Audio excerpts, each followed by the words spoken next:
Good evening, everyone. I'm fresh off of the airplane from seeing my daughter graduate and walk across the stage this weekend.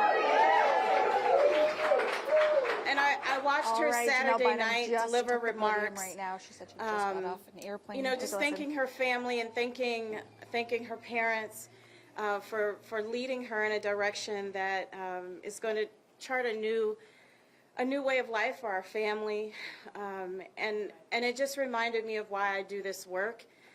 And I'll say this in my remarks in just a moment, but I do this work as a love letter to my children and to Oregon's children. And I truly believe when you bridge the gap between opportunity and talent, then America is a much better place. There's so many young, talented, beautiful children out there who just need a shot. And I think, you know, Washington is failing us in delivering, you know, food. Today we're talking about school lunches for every child in America. We're talking about reproductive health access. We're talking about all of these things that will make America a much richer and much more alive place for every American. And so I'm really excited at this opportunity. So I'll begin my formal remarks now. Good evening, everyone. It is with great pride that I introduce myself as now state representative, but now nominee, Democratic nominee for Oregon's 5th Congressional District. I wanted to thank my family, Mark. He's probably just finished dropping off his ballot. And thank him. Seriously, it was 6-something when I was helping him fill it out. I wanted to thank him for his steadfast support and for our 4 wonderful children, 2 of whom are now voters. Christine, Ellis, Caroline, and Asa, they are my joy.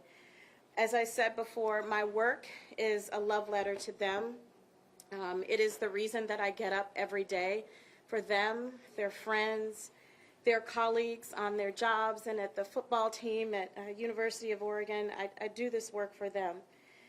I wanted to also thank everyone here today and everyone who showed up to get us one step closer to the future that we want for this great state. My parents, James and Clara, always taught me the values of hard work, determination, and public service, how we must stand up for others because it is the right thing to do, and not because it serves your individual politics. I often share the story about how my mom says if our generation doesn't stand up, then we stand to lose everything her generation fought for, whether that's voting rights, whether that's reproductive rights, whether that's the right to have food and housing at a fair and reasonable cost. She was right. And in 2016, I stepped up and put my name in. I was scared and terrified, but over the last 8 years, I've built a solid foundation. I know who I am. I know the people that I love. I know the state that I represent, and I know that I can do it better than anyone else on the ballot.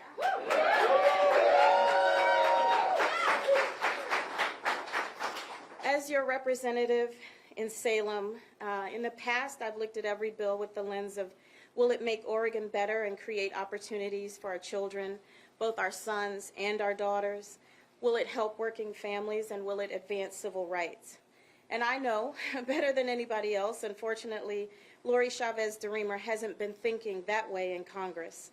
And I believe she makes her decisions with a very different set of criteria. Will it help me? Will it help my far-right MAGA Republican donors? She voted in D.C. to restrict access to reproductive rights, and then wasn't so truthful about her record back home in Oregon. And she's proudly endorsed Donald Trump while gutting funding for the critical services Oregonians rely on.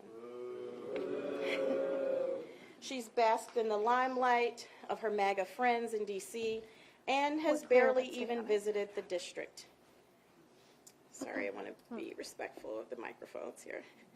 But I believe that our families deserve better, and our communities deserve better, and our country deserves better. And so that's why I'm proud to stand before you as the Democratic nominee for Oregon's 5th.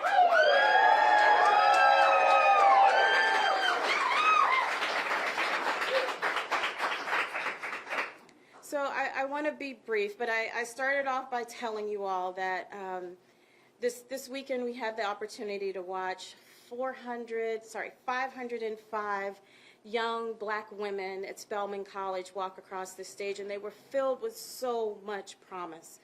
And I looked at my daughter, who wants to become a dentist, and I've been following her journey with close admiration and love, but also a little bit of trepidation, because as she was trying to apply to dental school and trying to figure out where she was going to go, you know, she ran into $3,000 studio apartments in Boston.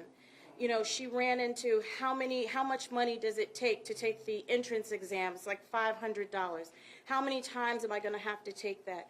How much am I going to come out with student debt? And all of these things are issues that are facing our young people. And it is for us as the adults who love them to make sure that there is a brighter future for them, that they can make sure that they have their access to their own health decisions. That was a big deal for her. She and her friend were talking about where they were going to go for medical school or dental school, and they were very clear. I'm going to go somewhere where my rights are protected. That's right.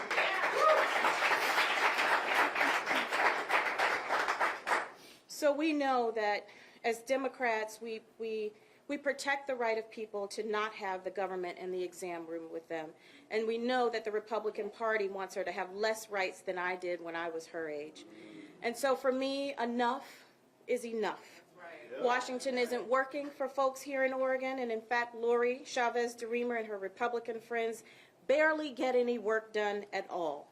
I called some of my colleagues, former colleagues in Washington today, and they were like, I don't know what I'm in for today, but it's going to be a ride. When you show up at work every day and you never know what's going to happen, that is very disenchanting, and that's not what should be happening in Washington. We should have a lot of work to look forward to. So when I am elected to be your next Congresswoman, I'll put in the work. I'll put in the work each and every day for you, your families, and our future. I'll protect access to safe and legal abortion care. I'll work to find solutions to the housing crisis. I'll fight to bring good-paying jobs home to Oregon and support Oregon's economy. And I'll stop at nothing to protect you and your families. There's so much at stake this November, and the path to flipping the House, the majority runs right through our district, and I'm ready. I'm ready to be your champion. So in closing, because they have a whole lot of notes for me here, it's just really important that just from the history that I have in running in this area, I know I can beat Lori Chavez-DeRemer because I've beaten her not once, but twice, and I'm ready to do it the third time. I'll need your support to win this race now more than ever. I'll need your help volunteering, talking to your friends and neighbors, driving home the message of just how much is at stake in November's election. My son, my 13-year-old son, asked me to do an activity with him, and I told him, yeah, I can do it after the election. And he goes, what election? And I was like, the one coming up. So that was a couple of weeks ago, and then now today, this morning, as he was getting ready for school, I was like, I should prepare him. And I told him, today is election day, just get ready. And he goes, what's election day? And I was like, okay. But it's really important to wake up the voters that are asleep. It's really important to not have a repeat of my 13-year-old, who I really have tried to shield from the toughest parts of this race. And I'm glad he actually is not super aware of everything that's happening. But there are a lot of voters that I have visited and that I've talked to that weren't completely aware of what was happening. They're aware of the economy. They're aware of, going to the grocery store and how expensive it is. They're aware of losing a job and maybe not being able to get one that replaces it with the same type of income. But they have to be aware of elections. And I've been repeating this over and over again. It is super important that our young people are engaged to vote. So if you have young people in your family, 18, 19, 20, you have to get them to vote. if they're non-affiliated voters, if they're Republican voters, if they're Democratic voters, that is going to be the key to saving our country. We know that young people have voices. We've seen them out there in the streets protesting about the economy, about the environment, about Middle Eastern affairs. We know they have voices, but they cannot be asleep at the wheel. They cannot be asleep at the wheel. So for me, this work is just beginning again. I thought I was retiring from the legislature and, you know, going home and working with my family. But this work here for CD5 is just beginning, and I'm ready to give it everything I've got. I'm ready to make sure Oregon's 5th has the representation that it deserves. Thank you.